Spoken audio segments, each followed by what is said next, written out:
Bonjour, j'ai eu envie de faire une petite série de vidéos sur les différentes questions qu'on a pu me poser tout le long de mon parcours de coach, d'enseignant en PNL, mais aussi sur des réponses que j'ai à apporter à des gens qui soit sont pas très au courant de ce que c'est que la PNL, soit ont envie de troller un petit peu sur internet.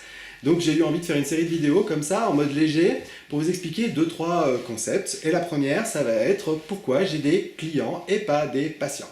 Alors cette question, elle m'a été posée tout au début de ma carrière, et elle m'est encore posée aujourd'hui. Au début de ma carrière, j'étais un peu gêné par cette question, parce que je savais que je voulais pas des patients, mais des clients, mais je savais pas exactement pourquoi.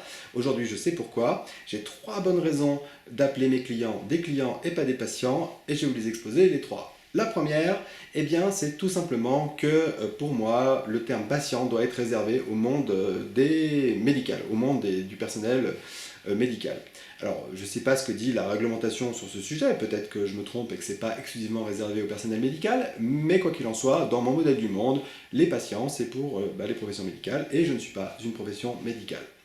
La deuxième raison, elle tient au fait que le terme patient renvoie à la maladie. Finalement, si vous êtes patient d'un médecin, c'est que vous êtes malade. Et les gens qui viennent me voir ne sont pas des gens malades, ce sont des gens qui vont éventuellement pas très bien dans leur vie, qui ont un petit coup de mou, qui ont eu envie de dépasser certaines barrières, de dépasser certains freins, mais ce ne sont pas des gens malades. Donc il n'y a pas de raison de les appeler des patients.